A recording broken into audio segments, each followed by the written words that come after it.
Welcome to the Raging Takes podcast with your hosts, Brian Dixon, Kai Zabo, and Dylan Peters.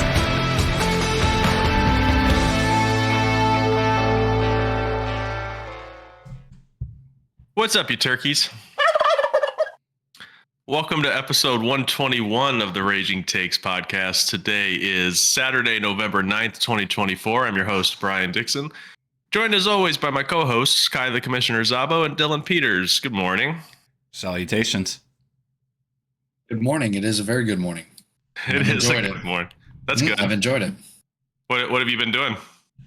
Woke up, had some coffee in the kitchen a little bit, made some breakfast, had a smoothie, and took a shit. This is a good morning. That sounds like a great morning. Dude, it really has been. We played our college football game as well. It was close as well. It was a good game. Who won that one? Who won that one? Dylan. Yeah. It was definitely close. He had a couple really good plays on me. I couldn't really stop him on offense either, if I'm going to be honest. His offense was moving pretty good. Oh, congratulations, Kai. On today's show, we're going to go over the Bengals-Ravens Thursday Night Football game. We're going to have our saviors and stinkers, and of course, we're going to preview the Week 10 matchups. Let's start with the raging question of the day. Kind of ties in with Thursday Night Football. Just to throw it out there, the Ravens won 35-34 over Cincinnati on Thursday night. The raging question of the day is, are the Bengals still playoff contenders? They're sitting at 4-6 right now. Do you guys think that they could still make a run and potentially make the playoffs? Yeah, I mean, we would definitely have to play the schedule game, but I mean, but what they showed on Thursday was they can beat most teams in the NFL. I mean, especially the Ravens, they pretty much almost had it. So they showed that they could beat the Ravens by losing to the Ravens. Yeah, I have a contrary opinion to that. Sure. They've lost to the Chiefs, the Commanders, the Ravens, the Eagles, and the Ravens again. Every good team they've played, they have lost. So they can't beat anybody. Wait, so who are their wins then? The Panthers, the Browns, Giants, the Browns, and the Raiders. I don't think they're playoff contenders. They're good. Well, here's the thing. Exciting games. Here's the thing. All of their losses, with the exception of Philadelphia, were like one-score losses. So, I mean, you see where I'm going with this, right? I mean, they have the talent. Well, let's play the schedule game. All right, they're 4-6 right now. They have 7 games left. Next up, Sunday Night Football on the 17th against the Chargers, against the Bengals, dude. The Bengals versus the Bengals. Who wins that matchup? That's a tough Bengals one to versus call. Chargers in LA. Kind of. I'm gonna say a win. I'm gonna be honest with you, dude. I don't think that's I think the Chargers win that game. The Chargers are way better. Break the tie. Man, I don't know. I think I'm kind of with Dylan on this one. Chargers are the Kai breaker. Yeah, the Chargers are hot right now mid-season, and I really do think that they have the defense that can lock up the Bengals in that matchup. So 4-7. Next up, the Steelers in Cincinnati. I'm gonna give that one to the Bengals. I'm gonna give that one to the Bengals too. Yeah, I just feel the Bengals are good enough. The Bengals are good enough to like split with other teams in the AFC North other than the Ravens. So they're 5-7 now. Next up, Cowboys in Dallas. I'm giving that to the Bengals. Yeah, me too. Yep. 6-7. Then the Titans. I'm giving that to the Bengals. They should. 7-7. They should. Then the Browns again. That could be a fun game, but I'm gonna say the Bengals. I'm gonna say the Bengals as well. 8-7. They're at home too. What would you have said, Dylan? What would you have said? I would have said the Browns. Okay. Broncos, Bengals. Thing, dude. It's a split. Broncos, Bengals. I think the Broncos. I think the Broncos won that one. So we'll go 8-8. Who would you say, Kai? They're at home versus the Broncos. Yeah. I just think at this point in the season, of course, the Bengals are going to have a lot to fight for. So I'm going to say the Bengals. Bengals Steelers in week 17, 8-8. We gave the first one to the Bengals. I think they split the Steelers series. So that would be 8-9. Probably. So the Bengals are officially going 8-9 this season. So I'm going to say they're not a playoff contender. I don't think they make the playoffs. That's still kind of a tough schedule. They got a couple easy ones, like honestly, the Cowboys and the Titans are probably the two easy ones there. But I don't know. There's some tough matchups there. They would really have to shock us. Dude. I think they would really have to. Yeah. Will Levis is coming back this week, so keep that in mind. Yeah. The Titans are not an easy out at home in December because they have the best defense in the league, like football-wise. But they have the worst quarterback by like a mile. We've seen what happens when the Bengals' offense is limited. They lose those games sometimes. Okay. It might not be limited then, though. Yeah. T. Higgins could be back if he ever plays another game for the Bengals. Yeah, I guess. Okay, so the Bengals, we're putting the gavel down. Not playoff contenders. They will be finishing 8-9 officially. Mm-hmm. Okay. Let's talk about that Thursday night football game. The Ravens 35, the Bengals 34. So Lamar balls out again. Continues to look like an MVP favorite. 25 of 33 for 290 yards, 4 touchdowns, and 33 rushing yards. I guess we should talk about that for a second. Is he? I know we talk about this a lot, but is he still the MVP favorite? Yeah. I think he is too. Yeah. I would still give it to Derrick Henry personally, who went 16 for 68 and a touchdown in this game, which was a pretty muted effort from Derrick Henry, to be honest with you. Henry's my MVP personally. I think the Ravens are as good as they are because they signed Derrick Henry. I think he's been kind of the focal point of that offense and the team in general. I know Lamar's been amazing, and they give the MVP every year to the quarterback, so that's why he's going to win it. But to me, I think Derrick Henry's the MVP. But I know he's not going to actually get votes. I was thinking about something here. I don't know how often this happens, but maybe Lamar gets MVP and Derrick Henry gets like Offensive Player of the Year or something. Like, quarterback. Yeah, quarterback, running back duo. I don't know how often that happens, but pretty cool if that happens. I could see that being a thing for sure. Yeah. Dylan, what say you? I could see the case for Derrick Henry being the MVP for this season. I just think he'd have to rush for like 2,000 yards and 20 touchdowns. And I think they would give it to Derrick Henry. And then Lamar, I think Lamar would obviously probably petition for Derrick Henry to win the MVP. At that point, I think he would be like, no, Yeah. I'm going to give it to Derrick Henry. Well, and then do you give Derrick Henry Offensive Player of the Year, though, too? I mean, if he wins MVP, No, you give Lamar Jackson Offensive Player of the Year. I like that. I would do that. They're not going to, but I would do that. You're just switching who the awards would normally go to. Yeah. I do want to see Derrick Henry. I hope he rushes for 2,000 yards and 20 touchdowns. I really do. Yeah, me too. I think that would be a great story after everybody's sleeping on him, and he's 30. He's almost 31.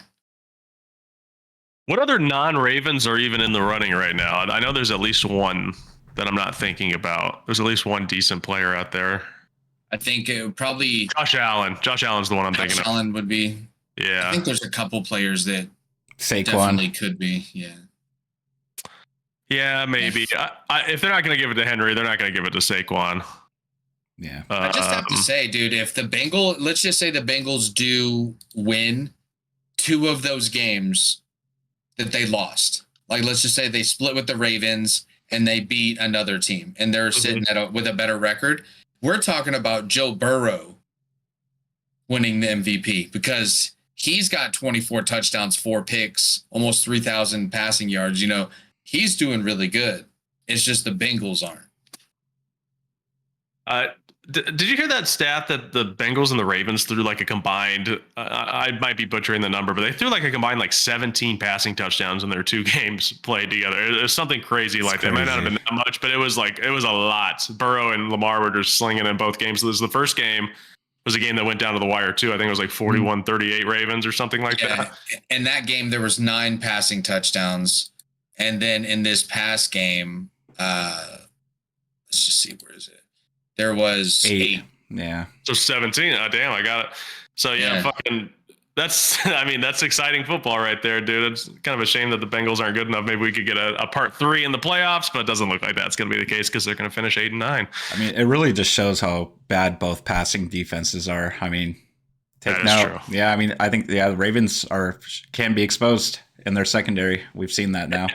That might come back to haunt them in the playoffs. Yep. They find like a really hot quarterback or something, because that passing defense is really, really bad. Getting back to the game here, Tylan Wallace, who did you guys even know who the hell that was? Tylan Wallace, 3 catches for 115 yards and a touchdown. Also had an 84-yard touchdown or something like that, I want to say. Yeah. Sounds like a Game of Thrones character. Tylan Lannister Wallace. Yeah, but that touchdown. Last name. That touchdown play was sick though. That was like a very dog mentality kind of play. He had that punt return touchdown. It was like a walk off in overtime last season, and it was down the same sideline, the same style play. It seems like he's showing glimpses of like a young Deshaun Jackson style player that's just making plays out of nowhere when you need him. Looks pretty good. I mean, if the Ravens have that kind of playmaker on the field too, along with all these other guys, that's just scary. For the other Ravens pass catchers, 6 for 68 and a touchdown for Mark Andrews, 6 for 54 and a touchdown for Bateman, and Aguilar had a 6-yard touchdown catch. Namdi Matabuike, I can't ever say this guy's name. How do you say his name? Matabuike. Yeah. He had 3 sacks. Should the failed 2-point conversion for the Bengals have been flagged for defensive holding, or even a hit to the helmet on Joe Burrow? There was a lot of missed penalties on that play. What did you guys think about that play? Something should have been called at the very least, because there was just a whole lot that happened on that play. Yeah, the blow to the head on Burrow. It's kind of crazy in the NFL. I've seen lighter stuff called on the quarterback. I've seen like guys just like trip and go anywhere near the QB's feet, and they're like low hit. So it's just like a blow to a dude's head, like a pretty big one too, if we're talking about it. There was force behind that. To not get called, it changes it a lot, because that's half the distance to the goal. Retry, So I definitely think it should have been called. That should be something that should be looked at. Like they have New York, like they have these huge. Why can't you call a penalty right then? Be like, hey, there was a blow to head on that one. Not only that though, too, it's happening way too often now in primetime games, especially. I've noticed this season, just like all these missed calls, some weird thing happens at the end of the game. It's just in these primetime games. Would you guys agree?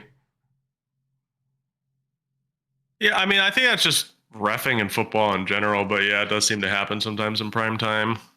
I don't know. Do you have an opinion about that, DP? Yeah, I do think, my opinion is, I think they should take the on the field refs should be there just to be there. I think if on a primetime game like this, you can dedicate a team with cameras out of state, across the country, dude, just a room of nerds that know football. You could just put them in charge of penalties. Us. Yes. Yes. Dude, and televise it so we can't do. I was like, hey, blow to the head. Throw the flag. Be great exposure to us as soon as we get a call wrong. They'll be like, oh, those fucking idiots. Oh, they have a podcast too. Yeah. It might be good for us. Dude, yeah. We're doing reviews. I'm like, no, that's in. Oh, wait. Is that in? That's how Dylan watches football normally too. He just keeps his eyes that close to the screen. Who needs an all 22 when you watch it this closely? That's why he needs glasses. For the Bengals, Burrow popped off again, 34-56, 428 yards, 4 touchdowns. Chase Brown, pretty obviously the RB1 there now, 13 for 42 and a touchdown, and he also had 9 catches for 52 yards. So great fantasy game for Chase Brown. Yeah. And then Jamar Chase obviously went fucking nuclear. 11 for 264 and 3. I believe I read that was the second most receiving yards in a loss ever. Oh my God. Yes. I also heard a stat that Jamar Chase, and since 2021, Lamar Chase has 3 50-point fantasy games, and the rest of the league has 4 50-point fantasy games. It's crazy. So Jamar Chase, he is the big boom when it comes to wide receivers in fantasy football. He's going to give you a 50-pointer once a year. Don't know when it's going to be, but he's going to help you at least once with that. I walked into work on Friday, and one of my coworkers was like, dude, check this out. And he showed me his fantasy team. He had Lamar Jackson and Jamar Chase on his team. Ooh. And I was just like, brother, it was like 80-something points. It was like 80 points. I'm like, all right, who'd they play? Nobody. He has an 82-point lead after Thursday Night Football. I have never. You could have like a bunch of combinations of people from this game and have like a huge lead, like basically Jamar Chase and Lamar, Jamar Chase and Henry, Jamar Chase and Burrow. Chase Brown. Burrow is like, if you're watching there's this, a lot of really happy Thursday Night Football fantasy players this week for sure. If you had like Chase Brown, Jamar Chase, and Lamar Jackson on your team somehow, because that could happen. Anything's possible. You're looking at like 100-point lead, 104 points or some shit like that. That's got to feel good. I would love to have that happen to me one day. It'll happen eventually. One of these days. Mike Gesicki was the big name going into this week for the tight end, especially with T. Higgins being out, and it turned out to be Tanner Hudson was the tight end that you kind of wanted. 6 for 42 and a touchdown. He was also targeted on that 2-point conversion play, if I remember correctly. Yeah. That could just sailed a little bit out of his hands. Obviously, there was a bunch of penalties in play, but and then Kyle Hamilton for the Ravens injured his ankle in this game. It's not considered serious. I don't know if he's going to miss time or not, but it's not like a long-term thing, it sounds like. So it's good news for the Ravens. Any last words about this matchup before we get to saviors and stinkers?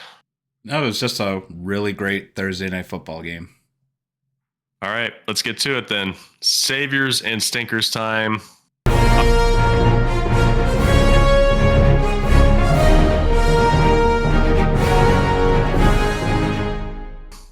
I'll go first. I'm going to tell you this right now.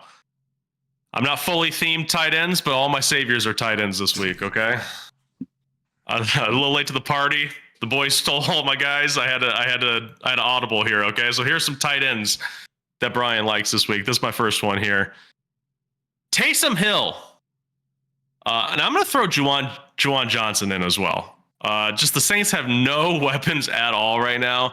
I know the Saints are bad, don't get me wrong, but Derek Carr still needs someone to throw to. I know he's going to check down a million times to Alvin Kamara, but it seems like they like using Taysom Hill a lot when they have injuries on their offense. Obviously, they're missing Olave. It sounds like he's going to go on injured reserve at some point today, which means he's out for at least 4 games. I would honestly guess that he's out for the season. I don't know if they'll bring him back this year. I don't know if there's really a point to. He got hit really fucking hard. Maybe just give him the rest of the season to get back to it. And then obviously Rashid Shaheed's not coming back.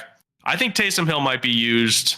I don't know about an every week play in fantasy football moving forward, but I think he's definitely in spot start territory the rest of the season with the way that the Saints injuries are looking right now. And I'm going to throw Juwan Johnson out there too. Only play him if you're like super desperate for a tight end play this week, but I wouldn't shock me if Juwan Johnson caught a touchdown. It won't be like an impressive stat line, but it would not shock me if he got in the end zone. So Taysom Hill number 1, and then as like a 1B, Juwan Johnson. All right. For my first savior of the week, this is a spicy one. I'm doing Daniel Jones against the Panthers in Germany. This isn't spicy to me. I like this. This is good. So, I mean, I'm a little desperate in my home league, and I saw the matchup, and I was just thinking to myself, I was like, this is actually a nice matchup. Obviously, the Panthers are the worst defense in the league, and Daniel Jones does have some rushing upside as a quarterback. And I honestly think he could even feast throwing the ball a little bit in this game, too. So look for some double play action from Daniel Jones this week. I agree with that, dude. I think the Panthers defense, dude. Yeah, gotta fire everyone up against. It's a theme.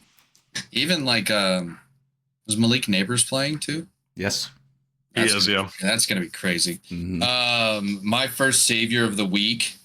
I'm gonna go with Sam Darnold. Pretty much the same reason, dude. Just the matchup is too good. They got no one that can really cover Justin Jefferson. I think both of those guys are gonna eat, but I think. Justin Jefferson is just a start every week guy. Like you always start Justin Jefferson. So give me Sam Darnold to throw probably, I'm going to say 3 touchdowns on the Jags and maybe have, I think honestly the upside of like 300 plus yards Okay. I like that. Yeah, I think Sam Darnold's going to have a big week as well this week. Number 2 for me, going off the Giants theme, Theo Johnson. This one's a really stinker. I'm not like fully advocating for you to start Theo Johnson over like a superstar tight end or anything like that. Like I said, if you're desperate, I also think Theo Johnson is capable of scoring a touchdown this week. The Panthers defense is just horrible when it comes to guarding literally everybody on the offense. I do think Daniel Jones is going to have a nice game. Darius Slayton is out, I believe, right? Yes. I have that correct. I know Malik Neighbors is still in play. I know Tyrone Tracy's still in play, but Theo Johnson had a decent game last week. I think he could continue it against the Panthers. So Theo Johnson. For my second savior of the week, I'm going with George Pickens. So in the 2 weeks that he's been with Russell Wilson, he scored a touchdown. He's had like 190 yards and somewhat close to 10 receptions. Yeah, this week against Commanders. So the Commanders, they have a weak pass defense already. I know they recently acquired some help with Marshawn Lattimore, but he is actually out for this game. So this is actually big for George Pickens now going into this matchup. I do think it could be a high-scoring matchup as well. My second savior of the week is going to be Ray Davis. I just think it's Indy's run defense is not that good. I think that the kind of play that the Bills are trying to do is just very like run the ball, control the clock. Don't make Josh Allen have to win the game every game. Rely on that really good defense, and let's get out of here with the win. And Ray Davis has shown huge playmaking capabilities. Like he had a couple touches last week and had a great game in fantasy. Like he's just these high efficiency boom guys. I'd like to see what happens if he gets the ball a little bit more. Ray Davis. Okay. I'm going to stay on the Bills train. This is a more obvious name than my other 2 saviors, but Dalton Kincaid. I just think that the Bills need some weapons here. Amari Cooper is questionable. He might play. It doesn't really sound good, but we don't know that for sure. I'm going to assume he doesn't play, but we don't know. Keon Coleman is already out. I think Khalil Shakur is going to have a big game too, but I think Dalton Kincaid is also going to have a good game as well. The Bills are obviously just better than the Colts. The Colts defense sucks against everybody as well. Not as bad as the Panthers, but they're not doing very good against fantasy football players this year. I think Kincaid has a big game. He had 79% snap count last week, 10 targets. Give me Dalton Kincaid this week. All right. For my last savior of the week, I'm going with Ramondre Stevenson against the Chicago Bears. So last week I said James Conner would have a good game against him. Granted, he did, but he had a few he had a few touchdowns robbed from him. So I'm doubling down against the Bears this week. Yeah, they look really bad against the run. While Ramondre Stevenson really hasn't been that great of a player this season either, he has had a nose for the end zone, and I think he could find it in this game too. Fair enough. I honestly think so too. I think that we've been weak against running backs. So, my third savior of the week is going to be Khalil Shakir. We're just going to Bills it up in here. We're going to Bills it up, but I think this is a fantasy gold mine for the Bills offense this week. Khalil Shakir, PPR monster, 42 catches this year. 42 is a lot more than we thought he'd have at the start of the season. He's a way bigger piece. He's getting targets on targets every single week, and I don't see that changing. 45 targets, 42 catches. Give me that all day. From like a flex play, man. Yeah, that one's a great one. That was one that I wanted this morning too. That was one I was been thinking about all week. I was like, I should have called it, but yeah, that's a great one, Dylan. Next up, first stinker for me. They're not all tight ends, folks, I promise, but this one is a tight end. Sam Laporta going up against the Texans. Texans are really good against the tight end. Sam Laporta also just has not been performing at all this year for you in fantasy football. I think he has a pretty poor game. I think the Lions lean on the run game like they usually do. And I think you're probably starting Sam Laporta if you have him, obviously, but this is probably not the week to do it if you can avoid it. Yeah, there just hasn't been a lot of opportunity for him either, because sometimes the Lions just don't even throw either. I mean, he had 6 targets 2 weeks ago against the Titans, but that was his season high, and 6 isn't really gonna it going for you. And probably not expecting him to get 6 targets in this game, probably only 2 or 3. So there you go. Yeah. For my first stinker of the week, I'm going with CJ Stroud. So he now has 3 straight games under 13 fantasy points scored. Additionally, the Lions are allowing 6 passing touchdowns this season so far, which is second fewest in the league, and they have recorded 11 interceptions. Also, since week 5, they've only allowed 2 passing touchdowns. So, I mean, this is just bad matchup written all over for CJ Stroud. It's kind of crazy, dude. Just 2 since week 5. I know. I saw that. And I was like, dang. All right. So for my first stinker this week, it's going to be Baker Mayfield facing the San Francisco 49ers defense coming off a bye. I feel like they're usually pretty good, with a little bit of rest. They needed it. This team's trending in the right direction. And I think they feel like it's a must win, and they're at home. So, they're in Tampa Bay, my bad. So, I don't know, dude. I just don't feel it from Baker lately, fantasy wise. With no receivers, it's going to be tough. I agree. I think it's probably matchup based the way you start him the rest of the season. I still think he's startable week to week, but yeah, against good defenses, it's definitely not a must play him or anything like that. That's a good one. Mm-hmm. Next up for me, Calvin Ridley. 2 words: Will Levis. He's probably going to be starting in this game, and obviously we saw how Calvin Ridley played with him earlier in the year. They're also going up against the Chargers, who are the 5th best against fantasy wide receivers this year. So I hate this matchup for Calvin Ridley, and I am sitting him wherever I have him. Yep.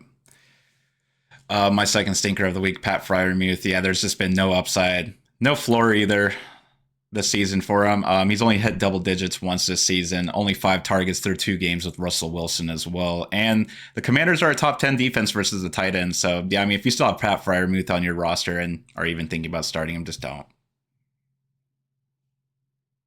Yeah. My second stinker is going to be Josh Downs. I think he's had some pretty good games this year, especially with Joe Flacco. But, man, I don't know. I think that this Bills defense, they're like pretty dang good, dude. Out of nowhere, like the Bills defense has just shown up. They've held great receivers down a little bit, and I look for them to limit the big plays against Indianapolis. I don't think you have to make them beat you over and over. Don't let them beat you over the top. So I just think it's going to be a down week for him. Third stinker for me is a guy that you probably can't sit again, but I do not like him this week. Terry McLaurin only had 3 targets last week. We caught 2 of them, and both of them were touchdowns, so it was a very good fantasy day, but it's going up against the Steelers now. They're 7th best against fantasy wide receivers this year. I personally hate that matchup for the Commanders. I hate to spoil the surprise here. I'm picking the Steelers this week. I thought, we all thought it was funny when Cameron Taylor-Britt was talking about like the college offense that Washington is running. There is a little bit of truth to that, though. They've kind of simplified their offense a little bit for Jaden Daniels. It's not so much that like back in the day that they did it for RG3, but it's still a little bit there. And I think the Steelers defense is good enough to kind of like not get tricked by that the way that other teams have been this year. I'm kind of expecting a down game for Washington's offense in general, especially without Brian Robinson Jr. Like I said, Terry McLaurin has been so fucking good that you're probably not sitting him, but I fully expect him to have a down week this week, along with like most of the Washington offense. So Terry McLaurin. All right. My last stinker of the week, Xavier Worthy. Yeah, so the Chiefs are going up against the Broncos. I kind of just expect it to be a very like gritty game, very low scoring, kind of defensive almost. And additionally, Xavier Worthy struggles mightily against man coverage, and the Broncos are one of the best man coverage defenses in the league right now. Third stinker of the week for me is Javonte Williams, Chris Jones. That's all I have to say. Not starting Javonte Williams when Chris Jones is right there. Sorry. Ain't doing it. Fair. It's not going to happen. Okay. Nope. All right, let's get to the Week 10 preview then.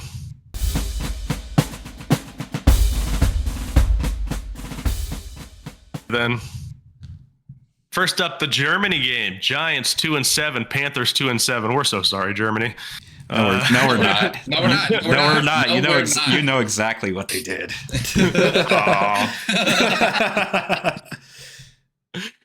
Jonathan Brooks will be a game time decision. Darius Slayton is out. Graham Gano is out for the Giants as well. Man, this game. First up, I'm gonna just throw this out there. I'm not waking up for this game. No. Not waking up. I'll be waking up at like 6:25 to make sure like Malik Neighbors didn't fucking like break his ankle and pregame warmups or something like that, and then I'm going right directly back to sleep. This might be the stinkiest game of the year. But with that being said, we kind of already talked about the Giants. We like a lot of Giants in this game. I do think Daniel Jones is super playable. Like I said, I think Theo Johnson's playable if you need an emergency tight end. Obviously, you're playing Malik Neighbors. I assume you guys are playing Tyrone Tracy too? Oh, yeah. Yeah, this is a fantastic matchup for him. So we've talked enough about the Giants. Let's talk about any Panthers that you would play. Is there anybody on that side of the ball that you would consider playing? Chuba Hubbard, yeah.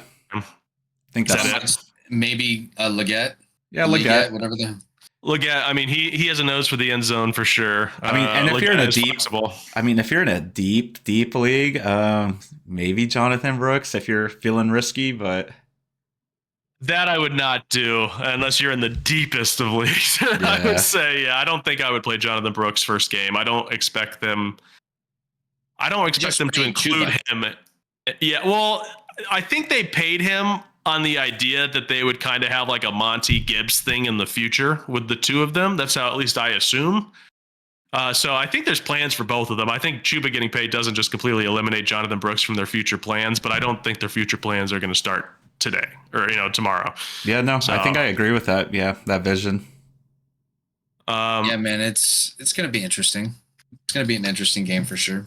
Who do you guys got in this game? Oh, Giants. Is it that cut and dry? You don't think the Panthers have a chance at all? I mean, yeah, there's definitely a chance, but I mean, I just feel good about the Giants in this matchup. I really can't put my finger to it. It's just at the end of the day, I just think there's a little bit more oomph with the Giants, ironically. I'm going to take the Panthers to win this game. Oh, here we go. Because there is still a big time chance that Daniel Jones looks like a deer in headlights in this game. And I'll take that every day. I believe he has 4 top 10 finishes this week or this season. He's still Daniel Jones. He's a lot of rushing upside. Yeah, I mean, you're right. You're right. They're both 2-7, dude. Neither one of these teams is good. I am also picking the Giants, so congratulations to the Panthers and congratulations to Dylan. The Panthers will be winning this game. They like to go against me at all games of the year. I'm picking the Giants. I'm with you, Kai. I just think that they have enough juice to get the ball moving. I think it's going to be like a low-scoring, stinky game. Obviously, like the European games are always really low-scoring, it seems like. I'm going to say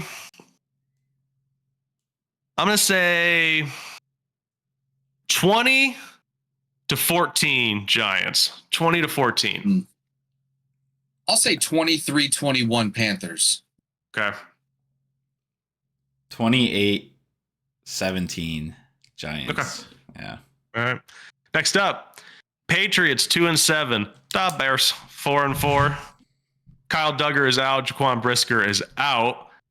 And Chicago has 3 offensive tackles out for this game. Is that true? Mm-hmm.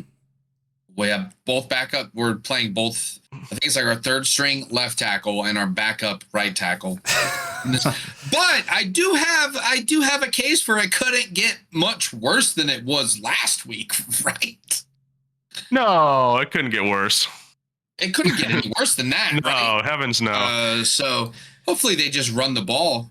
Just run the ball with DeAndre Swift and Roshan Johnson and find a way to get Cole Kmet the ball. What are we doing? Who are you picking? I'm going to pick the Bears, dude. They're at home. Luckily, they're 4-0 on the at home this year, 0-4 on the road. Oh, okay. So they're in Chicago. Okay, that's good to know. They're in Chicago. The offensive tackles are not looking too good. Jaquan Brisker's still out. prayers up, dude. Get better, dude. Even if you have to sit out the rest of the year. I know that's bad. This is like going on. I can't believe he took the worst brunt of that hit between him and Tommy Tremble. That's crazy. Different kind of concussion. Apparently, his symptoms are going in and out over the course of weeks. That's not good. So it's not good at all. No. He should just shut it down. Probably. Yeah, dude, I'm gonna take the Bears to win this game. I don't think it'll be pretty, but give me Rome Odunze to score a touchdown, and the Bears win this probably between like 4 and 7 points. You know, something like that. What do you think, Kai? Man, yeah, I think I'm gonna go with the Bears here too. I mean, they are undefeated at home. I still thought that stat was kind of funny last week that Eberflus has never won at home, or I mean, never won on the road on a Sunday. So I was like, hey, Sunday at home, let's win this one. They don't play football that often on Sunday, so it's kind of a weird stat. Yeah, fair enough. That's skewered unfairly towards them. But yeah, football's played on Thursdays and Mondays, sometimes Sundays. In the Eberflus household, for sure. Yeah. Yeah. Yeah, so I'm still going to take the Bears, though. Like, I know that their run defense is kind of middling to this point right now, but I still think their defense is opportunistic enough and feisty enough to give a rookie quarterback some fits. Oh, man. Boys, I'm going Patriots. There we go. This is just a gut feeling. I don't know. I am a Bears believer. I'm a Caleb believer. I don't like what they've been showing the last couple of weeks, man. They look really fucking awful the last like two or 3 weeks. Yeah. The Patriots aren't good either. Don't get me wrong. Like they fucking lost in overtime last week to Tennessee. But Drake May looks good. I think if the Bears let their guard down a little bit, the Patriots can take advantage of it. The Patriots defense isn't like atrocious. I don't know. Give me the upset here. I'm going Patriots. I'm going Patriots. I'll probably get proved wrong, but it's a gut call here. I'm going to go Pats. There's nothing wrong with that, dude. I don't think it's a safe win for the Bears by any means. I really don't think so. They're not great, you know? Mm-hmm. 3 offensive tackles out for the game is crazy. The offensive line was bad to begin with the season, and now you're like on the 4th string guys and already. It's like, oh my goodness. Okay. That's going to be interesting to see. Next up. Bills 7-2, Colts 4-5. It's in Indianapolis. Keon Coleman is out. Amari Cooper is questionable, and Michael Pittman is out for the Colts. Pittman probably should have been out this entire time dealing with that back injury. He's been trying to play through it. Probably should have just rested his ass, and maybe he'd be back by now. But now he's probably going to get a couple of weeks off for that. How do we feel about this one? I'm going to go out and say first, I think the Bills win this by like a lot. Is there a chance that we see real Flacco again? Because I do think Flacco's good. I don't think last week's Flacco was indicative of the Flacco experience for the rest of the year. I think Flacco's still going to be better than Anthony Richardson was. These were a tough couple of games to throw Flacco out there to start off his tenure here, the second half of the season. The Bills are just too good, man. I like we talked about, we like all of us had Bills as saviors this week. I think that they're going to be able to move that ball pretty easily on offense. I think the defense is going to be good enough to shut down Flacco. Without Pittman too, that's going to be tough. I know Josh Downs is like his favorite target, but not having Michael Pittman in the lineup is going to hurt that offense a little bit. There is always a chance that Flacco bounces back and we see Flacco, like real Flacco again, but I don't think that happens this week. So I'll go Bills. I think the Bills win pretty easily. Yeah, I'm going to take the Bills too. I think you're right, though. This isn't going to be the week that we're going to see the real Flacco, just because it's just as good of a defense as the Vikings was last week. You know, this is going to be a very opportunistic, high-pressure defense that he's facing, and they're going to make him look uncomfortable. And the Colts aren't going to be able to stop anything the Bills are going to throw at them either. So, yeah, I think this game has blowout potential. So, yeah, give me the Bills. The one stat that I saw in this game is that the Buffalo Bills applied the least amount of pressure. They blitzed the lowest percentage. So it's just like we're going to see better numbers for Flacco in the passing game because they're most likely going to play like, you know, he's going to have a little bit of time to throw maybe, you know. It's really going to depend on that, what they can rush with 4. You know, if they rush 4, how quick they can get to Joe Flacco. So we'll see better numbers, but I also think we'll see Joe Flacco throw a couple of interceptions, because there's a reason why the Bills defense is so good, is because they gear towards that zone coverage and confusing you before the snap and after the snap. So I could see him using a lot of zone blitzes in this game though too, because Joe Flacco has been exposed. Like if you break the pocket around him, it's not going to be a good product. Like, he's not very mobile, so I wouldn't be surprised if the Bills ramp up the blitz a little bit in this game.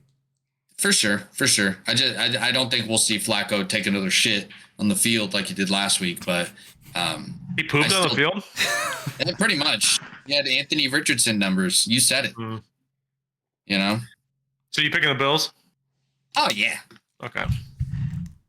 So we're all on Buffalo this week. Next up. Lost my place here, sorry. Denver 5-4 at Chiefs 8-0. Juju Smith-Schuster is out for Kansas City. This is a big test for the Broncos. I don't think they have like a lot of pressure to win. I don't think anyone's really expecting them to win, but this would be an interesting game if they can hang in with the Chiefs. I'm still like up in the air about the Broncos, whether they're like a decent team or not this year. So obviously they kind of shit the bed against the Ravens, although they had opportunities to score in that game and Bo Nix kind of just missed it. Not all his fault. He's a rookie quarterback, in Baltimore is tough. This one's in Kansas City, probably even tougher. I don't think the Broncos are going to get blown out, but I don't see how they win this game. I don't think they'll get blown out though. So I'm going to go Kansas City. I'll say Kansas City be like 9. I think it's going to be pretty close too. Broncos did win in Arrowhead though last year. That was pretty surprising. I don't see that. I thought they won in Denver. Because it wasn't that Mahomes' first road. It was the Raiders. It was the Raiders that won in Arrowhead. That's why I'm getting mixed up. Raiders won in Arrowhead. Yeah. Okay, yeah. So I don't see the Broncos. I don't see a solution here for the Broncos winning this game. I do think they'll keep it close. So this could be a very defensive game, but the Chiefs just all around have they have it all: offense, defense, head coach, even down to the kicker.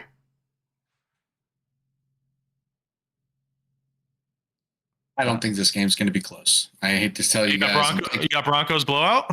No, I'm taking the Chiefs in a blowout. I think they're going to. You should be more specific about who you're talking about. Sorry. Okay, so it's okay. It's okay. I definitely think that Chiefs defense is going to ruin Bo Nix's Sunday. It's going to be bad, dude. If you thought that the Baltimore defense was good, they're not even good, dude. The Baltimore defense isn't even good, and you couldn't pass on them. You're about to get smothered to death by the Chiefs defense, Bo Nix.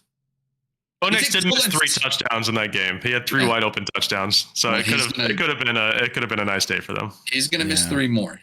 Okay. You think Cortland Sutton's getting open? Nope. I was thinking something funny though. Like, how funny would it be if the Chiefs, just lost their first game in a 10 a.m. non-primetime game against the Broncos? That was like the only reason I had in my head to why I would pick the Broncos, but I'm not going to do it. Yeah, I don't know. Give me Kansas City to win comfortably. Give me Kansas City by 35. Wow. 35. All right. Chiefs by 35, according to Dylan. This week, we're all on Kansas City. Falcons 6-3 at Saints 2-7. Drake London is questionable for Atlanta with that hip pointer injury. Chris Olave is out, obviously. Kool-Aid McKinstry is also out for New Orleans. The Saints have lost 7 in a row. They just fired Dennis Allen. This will be game 1 of the post-Dennis Allen era in New Orleans. Do they pull out a victory against their hated rival, the Atlanta Falcons, guy? No. Yeah, no, there's just no way. The vibes for the Saints right now, all-time low. I know there was a coaching change, and usually like when a big coaching change happens, a win tends to happen so shockingly, but I don't know. Not always. Not always, but I just don't see it. I mean, Falcons are a more complete team than the Saints are, even if the Falcons look inconsistent at times, but yeah, this is the Falcons game to lose for sure. Well, the Jets fired Saleh and lost a heartbreaker on Monday night to the Bills, like 23-20, right? So, but they look good doing it. Yeah, so. They looked a lot better. Yeah, I do think the Saints are going to look better than they did. Last couple. Although, with that being said, they moved the ball pretty good last week against the Panthers. So I don't know. Maybe that wasn't really the issue. I don't think this would be a Falcons blowout or anything like that. Part of me wants to pick the Saints, just some post in as Allen magic. Part of me wants to. I don't think I'm gonna. But if the Falcons miss Drake London, that would be a big loss. I know they still have Mooney, they still have the running backs, they still have Kyle Pitts, but I feel like Drake London would be a very, very big loss for that offense. With that being said, I kind of think he's going to play. Give me Atlanta. I think the Falcons win by 3. I'm going to say the Falcons by 3, not in overtime. Give me the Saints. What? Oh, I love it. I love the Saints here. We've always talked about, what kind of, is this a trap game? Is that a trap game? Ooh, is that a trap game? This is a trap game. New Orleans, divisional game, at home, just changed coaches. All the defensive players, all the players on that team are probably extremely happy that this coaching change was made. And it's going to bring juice, and they're going to want to go out and beat the Falcons at home to save face because of all the shit that's been going on. Give me the Saints to win this game. And a close one, though. Can a divisional game be a trap game? Well, I'm just saying this would be a trap game. The Saints are 2-7, just have lost like 7 games in a row. You know, I'm only asking because that's like an actual question. I don't know. Yes. Are divisional games trap games? Okay. Yes, when one team is like 6 and the Falcons are 6-3 and the Saints are 2-7. You know. Okay. Yeah, it's in New Orleans. It's in the Superdome. New Orleans, dude. This is a crazy week picking for Dylan. It's gonna be very good or very bad. Yeah, dude. Give me the Saints. Yeah, so far we've only picked the same team twice, the Bills and the Chiefs. So this should be a juicy one here. 49ers 4-4 at Bucs 4-5. Christian McCaffrey will make his debut. Can I get a round of applause? Mine's not working. Mine's not working. Never mind. The moment's over. The moment's over. CMC, he's back. He's going to make his season debut. Nick Bosa is questionable. Debo is a game time decision. Charvarius Ward is out. Jalen McMillan is questionable. Tampa's just had a rough go of it, man. They're so much better than 4-5 in my opinion. Just injuries have done them really dirty, and also their defense just hasn't been very good this year overall. The 49ers getting some juice back in their lineup with Christian McCaffrey. I'm personally thinking, I haven't decided yet. I'm thinking a 49ers win, though. I don't think that's like a hot take or anything like that. Are you guys there too, or do you think Tampa has a chance here at home? I kind of think it's the 49ers game to win. Yeah, I mean, CMC coming back into this lineup, that's just going to be huge for their offense. You know, I kind of think, you know, we've seen how the offense has looked this year so far without CMC in it. I think he's just a huge part of what makes them go. So if he's anything of what he looked like before the injury, I think this is going to be a pretty smooth 49ers win. Answer me this, Kai. Is Juwan Jennings playing? I didn't see him in the injury report, so I imagine. Oh, wait. He was a full participant yesterday, so I imagine that means he's playing. Okay. Yeah, so, I mean, they just got off their bye week, so, yeah, it's like perfect timing, too, honestly. Yeah. I think the Niners, man. The Bucs, terrible defense still. Not very good. Got carved up. CMC coming back, you know, they could have Debo, Kittle, CMC with, you know, a couple of those other running backs that shown, like Mason and Garendo have shown that you don't have to use CMC like you did before. You don't have to give him 20 carries, and I don't think they will for the rest of the season. I think his workload is going to be cut in half. So they're going to use him when it's convenient or when they scheme him up, but they're still going to give these other guys love, you know? So I'd say the upside on CMC this week. NFL, probably very good impact to have him on the field. But other than that, I'd be kind of timid on thinking he's going to pop hard on a snap count. He's going to be on a pitch count for sure. Let me ask you this. So I agree with that take. I think that they're going to take it easy on his workload the rest of the year too. What would you do if you had Jordan Mason in a redraft league, but you didn't have Christian McCaffrey? Would you hold on to him? Would you do you think it's free to drop him? Would you try to work a trade? How would you handle that scenario? I would start him this week and see what happens. Wow. I think that's a dangerous game to play. I don't know if I would do that. Yeah. I don't know if I would do that. But I would keep him. I would hold on to him, I think, personally. I mean, I do agree with you somewhat that his workload is going to come down a little bit, CMC that is. But, man, it's just like the big play potential, everything that he brings. It's just going to be like if he starts looking good and healthier as the weeks go on, I feel like they're going to ramp up his workload back to his normal numbers.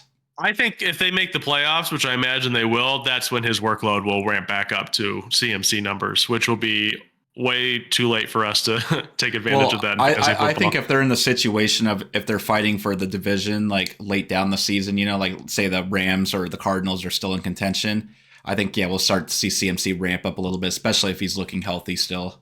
Okay. Yeah. My only thing about that is I've seen this movie before, I would definitely stand pat where you are before you make a decision, especially if you have a late trade deadline in your league, because it's not guaranteed that CMC is going to play the rest of the games this year.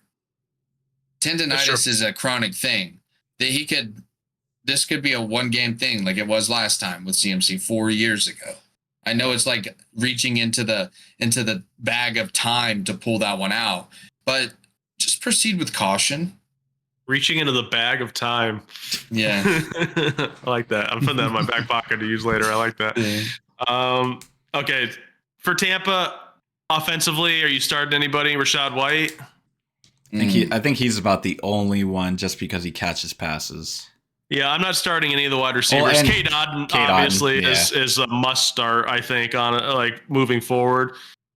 But yeah, I think Rashad White and Cade Otton are the only two I'm looking at, I think, on the offense. Rashad White's on my bench right now. He's definitely not a must start. I just think you could if you wanted to. Yeah. So we're all on San Francisco. Is that right, boys? Yes. Mm-hmm. Steelers 6-2 at Commanders 7-2. Brian Robinson Jr. and Marshawn Lattimore are both out. I already teased this one. I'm picking the Steelers. I just think that they match up really well against Washington. I think Jane Daniels, you definitely will still start him. But I could see this being his worst fantasy performance of the year. I don't think there's going to be a lot of room for him to get rushing yards. And I think the Steelers defense is just good everywhere. So I think not having Brian Robinson is going to hurt them as well. They find ways to work that running game. Like Eckler, McNichols, and Chris Rodriguez have all had moments this year. But Brian Robinson is still the best player in that backfield. I think his loss is going to hurt them a lot. So I'm personally going to pick the Steelers. But I'm interested to see what you guys think about this game. Well, I'm picking the Steelers too, and there's really only one reason for that, and it's Mike Tomlin, who is 25-6 against rookie quarterbacks. He really is a rookie quarterback killer. He knows how to scheme. Yeah, he's great at scheming against rookie quarterbacks throughout his career. It's nuts. Yeah, so I think I don't think Washington is going to slide hard after this loss. I just think it's just going to be one of those things, it's just a little bump in the road for them. I agree. Yeah, this isn't going to be the Steelers aren't going to expose them or anything like that. I just think this is going to be a tough loss for them. Yeah. Everything in me wants to pick both of these teams to win. That's not allowed, though, just so you know. I know. This is going to be such a good game. I can't wait to watch this game. It's it's the tried and true and tested veteran coach team that is used to winning and has a good history versus the new and upcoming team in the league.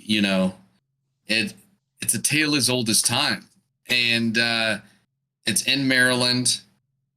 I know Washington is favored. They got the home field advantage and everything.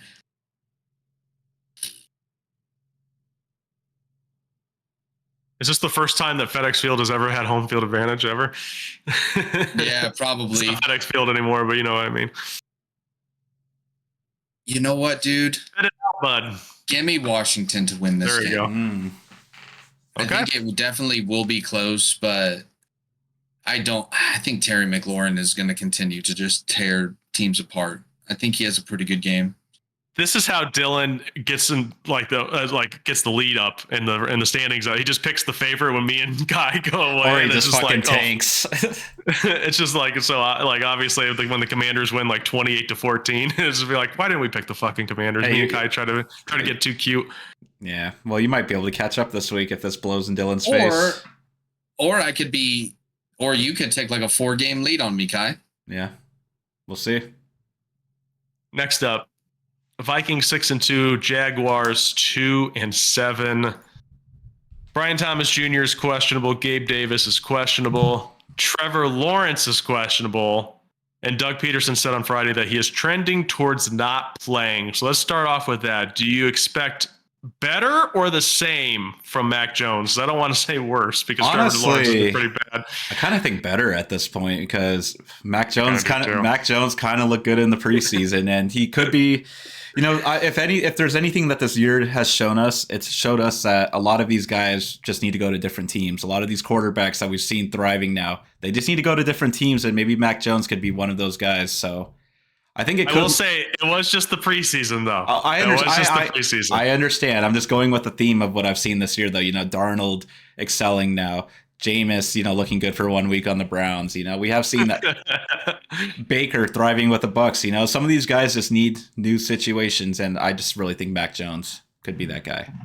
Brian Flores' defense will give Mac Jones fits, though. I think you can throw against the Vikings, but with that being said, it's like that defense is still very tricky to deal with. I just fucking threw my pen. Well, don't get me wrong. I'm not picking the Jaguars. I'm saying the Vikings are going to win this. You already picked it. I locked it in. No, I didn't. I'm picking the Vikings. Once it's locked in, it's okay. Oh, shut up. I'll make a. But yeah, to answer your question, I think Mac Jones could look better than Trevor Lawrence. Not that it's very hard. This is going to be a story to tell for Cam Robinson getting traded from the Jags to the Vikings and then playing in Jacksonville again 2 weeks later. It's got to be a weird feeling. Yeah, dude. I think the offense is going to look better under Mac Jones. I think the best thing possible for him to go 20 of 30 for 225, 2 touchdowns, no picks, just play a clean game of offense. And Trevor Lawrence, I don't know, dude. I know they're going to go back to him, but Doug Peterson said you don't lose your job due to injury. That's why Travis Etienne's still kicking around. That's true. Give me the Vikings to win, though. I don't think the Duval energy is enough to keep it up versus this offense. I think the Vikings probably just run up the score on them. Give me the Jaguars to lose this game. Oh. I think they're going to get creamed against the Vikings. I think Sam Darnold's going to pop off. Justin Jefferson, obviously, all the usual suspects I think are going to do really good. I do think the Jaguars offense is going to get a slight spark from Mac Jones. I don't think it's going to be enough to have a true quarterback competition there. I don't think Trevor Lawrence is going to lose his job because of anything Mac Jones does on the field on Sunday. I do think that the Jaguars offense might get a little bit of a spark, though. I have Brian Thomas in our home league. Unfortunately, since there's a 6:30 a.m. game this week, and there's a lot of bye weeks, I don't have anyone that can replace Brian Thomas Jr. if he doesn't play at 10 a.m. So I will not be playing Brian Thomas Jr., but I do think he is going to have a good game if he plays. So, all right, we're all on Minnesota. Next up, Titans 2-7, Chargers 5-3. Will Levis will start. L'Jarius Sneed is out. Joey Bosa and Khalil Mack are both questionable for Los Angeles. It's in LA. Once again, Will Levis is starting. We're all on the Chargers, right? We're all on the Chargers. I'm on the Chargers for sure. It's a no-brainer here. Oh yeah. They're the better team. They're way better coached. They have a better quarterback.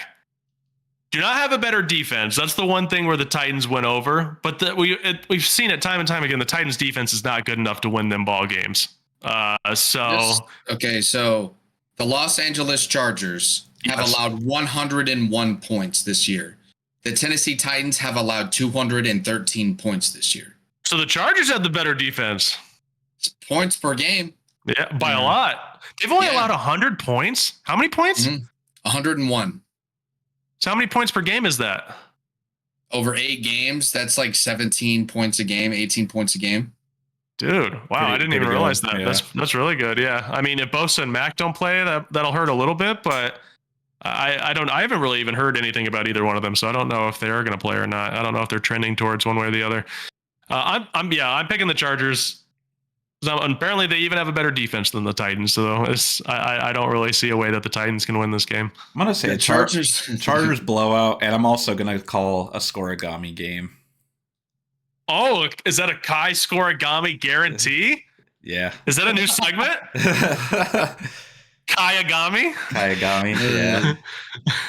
Dude, the Chargers have allowed 12.6 points per game this year.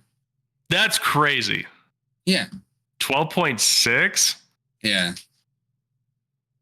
Wow. That's like that's actually insane. What are they, the fucking 85 Bears? That's like the quietest, really good defensive performance I've ever heard. I'm not even hearing them get talked up like that, dude. 12 points is amazing. Jim Harbaugh. The Titans have allowed 26.6 points per game this year. I will say a lot of those points are probably off like Levis turnovers, though. So it's not technically the defense. True. He's had a couple of pick six that he's thrown, right? Mm-hmm. I can remember one specifically where the one where he was like on his hands and knees. Probably some fumbles too that got returned for touchdowns. Almost certainly. Yeah. Okay, so we're all in. I almost said San Diego. We're all in Los Angeles. I'm on San Diego. They should still be in San Diego. Mm-hmm. Eagles 6-2, Cowboys 3-5. Dak Prescott is out. The Cowboys are still being very coy about whether they're going to put him on injured reserve or not. This is just classic Cowboy shit. Just put him on injured reserve. They haven't put him on there yet. This is as of Saturday afternoon, about 12:45 p.m. West Coast time. They still have not put him on IR. It sounds like they still might. So, like, if he misses this week and then they put him on IR next week, he misses 5 games. I don't. The Cowboys are the Cowboys, dude. I have no idea. It seems like somehow they're botching an injured reserve spot. But Dak Prescott's out. He's not playing. Micah Parsons is questionable. I heard that he probably will play, but I'm not 100% sure there. Trayvon Diggs is also questionable. Deron Bland is still out, working his way back. I guess we'll start with you, Kai. What are you looking for in this game? Who do you think wins? Well, I'm picking the Eagles to win this one. Normally, they would lose in Dallas under normal circumstances, but these days they are not. So, yeah, no starting quarterback. Deron Bland is out. They're just really banged up team. Vibes are not great. I just don't see how the Eagles can really lose this game. So they almost lost to Jacksonville. So yeah, as long as that's the problem though with the Eagles. As long as they don't let their foot off the gas and just let the team get back into the game, we should come out comfortably with a win on this one. I mean, Eagles are fully. You sure about that? Yes, I am sure. About that's not why. Yeah. As of right now, too, there's not really any major injuries for the Eagles. As far as I know, A.J. Brown is going to play in this game, too. So yeah, I think Devontae's playing, too, right? Yes, he is. Yeah, so Eagles are fully loaded, and Cowboys are just completely shredded right now. So, yeah, give me the Eagles. I'm going Eagles, too. I'm not saying, like, look for a spark from Cooper Rush or anything like that. I am interested just out of curiosity to see how the offense looks with Cooper Rush because he's come in before and had a spark. I think, like I said last week, I think it's possible that he could provide a spark. I'm not like guaranteeing it. I don't think it's going to happen, but it's not out of the realm of possibility that the Cowboys look better with Cooper Rush. I'm just going to say that out loud. With that being said, I still got the Eagles. I think the Eagles win pretty comfortably in this game. So give me Philly. I'm going to take the Eagles as well, and I just think it's very bold to just be like, there's if we come into this game and just play, there's no way we lose. That's bold, man. I hate saying that about my own team. Just you saying that, it wouldn't shock me that the Eagles lose this game. But I'm still going to take the Eagles to be safe because I kind of agree with you, but I just think it's bold for you to say that as an Eagles fan. I'm just very confident this week. The Eagles did up, dude. You said last week, hey, the Eagles have this problem with like letting teams stay in the games and like letting close leads slip away and stuff like that. And now you're like, they're gonna win, That's crazy. You're bold, dude. It's Dallas. Very bold of you. They have to play harder. It's Dallas. Like, come on, this is a rivalry game. That's true. They might not see Dak Prescott out there, though, and decide to take the foot off the gas a little bit. Like, oh, this is an easy win. Then if they do that, Nick Sirianni, get your ass out of town. Dude, just give Saquon Barkley 20 carries and you can beat the Cowboys. Yeah. And like 6 catches. Yeah. I very much expect the Eagles to do that. They've kept the offense very simple lately.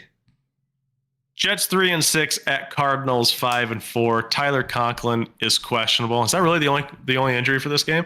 Yeah. It's in Arizona.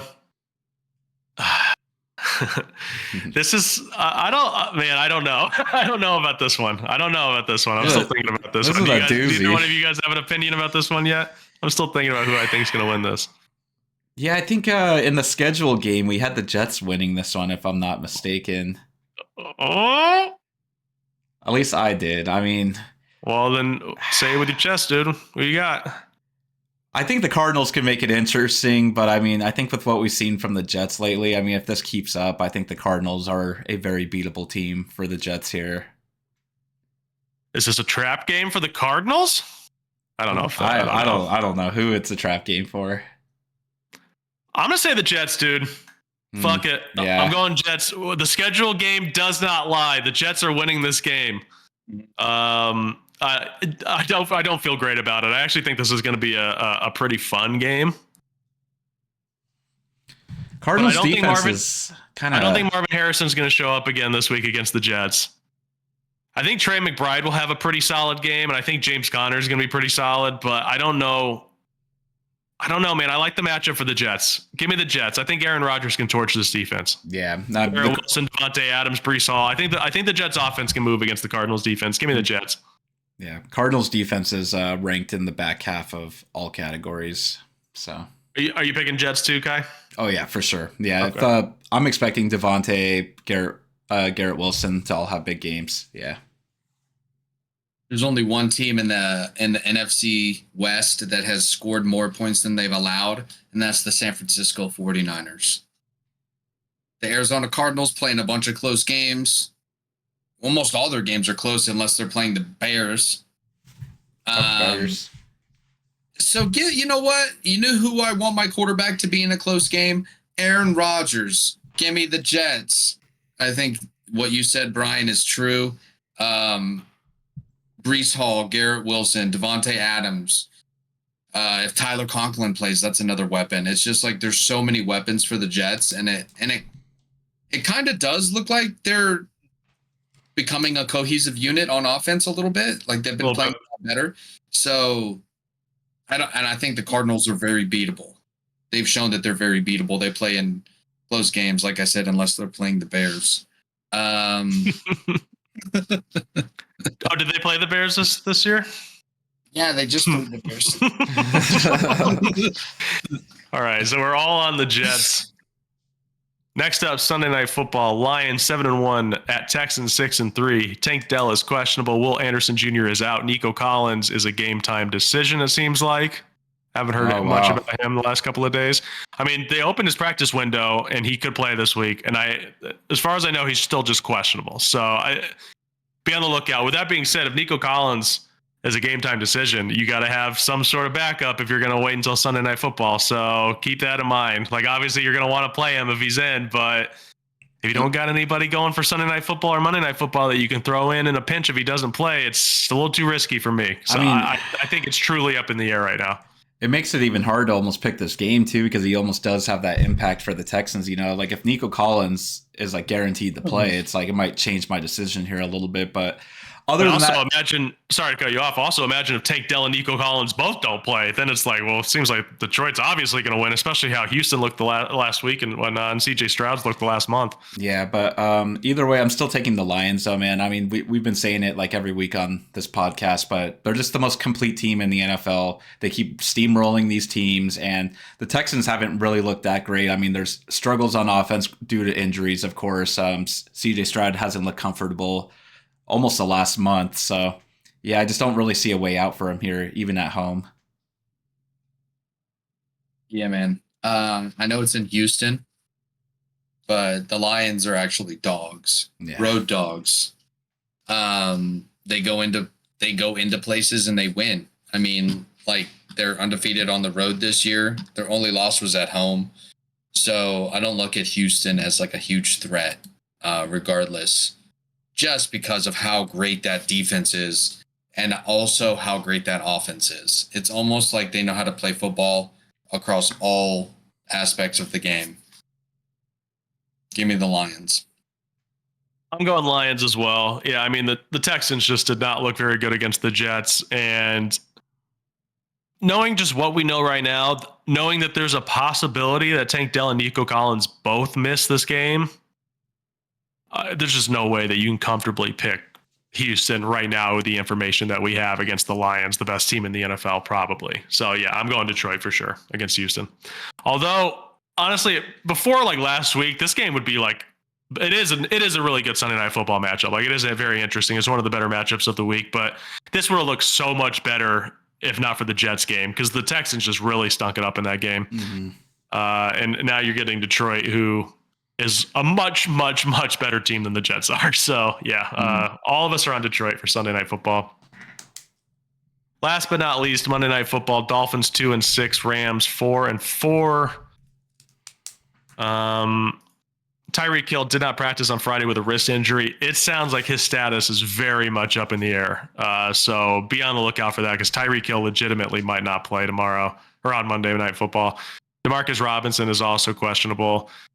Tyreek Hill, I mean, it's basically the same situation as Nico Collins, but now it's even one less game that you can have a backup for. So, like, if Tyreek Hill doesn't go, I don't know. Are you playing Tyreek Hill? Are you even going to risk it? Because, like, thinking about some of the guys that you could potentially find on the waiver wire to throw in there, like Demarcus Robinson would be top of the list, and he might not even play. So yeah, it's a tough situation. Can you think of anyone else that you might be able to throw in there? Like Jonnu Smith, I guess, maybe. Jalen Wright.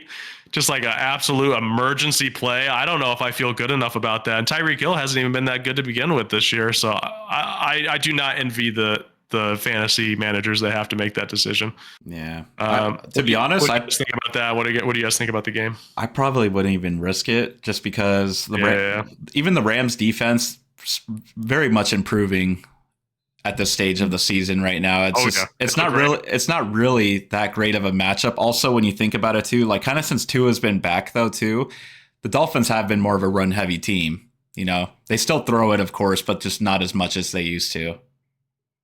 The Rams pass rush the last like month and a half has been like elite. Oh yeah, I mean, a really good pass rush. Yeah, I mean, it's Jared Verse right now. He's a leading candidate for Defensive Rookie of the Year right now too. He's I believe that was one of Dylan's guys. Yeah, in draft season, right? You were a Jared Verse guy, weren't you, Dylan? Yeah, I thought he looked really good, and I still think he does look really good. I actually have that issue in your league, Kai, your dynasty league that we all play in. I have Tank Dell and Tyreek Hill. Ooh. So, and then this is also bye-week hell for me, so I don't really have any solid. Oh, wait, but you're also against me, who's tanking, so you're fine. Yeah, but I'm still saying that's still an issue that I have. Whatever. Put some ice on it. Blow your nose. Jesus. Give me the Rams in this game. Yeah. I don't know. They're fully healthy, the Rams. Mm-hmm. So they have all the momentum. They just look like such a good team right now. Yeah. 4-4, man. Like they're at home. They have a chance to actually win this division, which is crazy. Jared Goff plays great on Monday nights too. I don't know if you guys knew that as well. So they were. Oh wait, not Jared Goff. I meant Stafford. Stafford. Yeah. This time last month they were 1-4. Yeah. So. Yeah. The Rams are on fire right now. Like Kai said, they have all the momentum. Their defense is playing great. Their offense is fully healthy and looks phenomenal.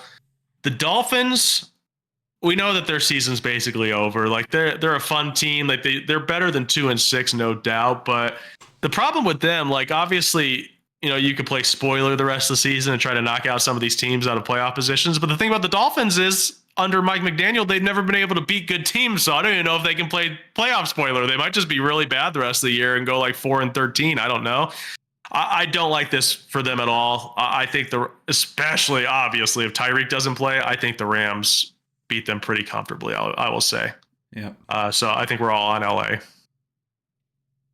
Okay. If you're Dolphins and you do go that bad, like have a 4-13 season, do you draft a quarterback? I think considering you have to consider it. Yeah, just considering Tua's injury history as well, it definitely has to be on the table for them. So we said that we were all not picking with each other, and now 7 of the last 8 games picked. I think we all picked the same opponent.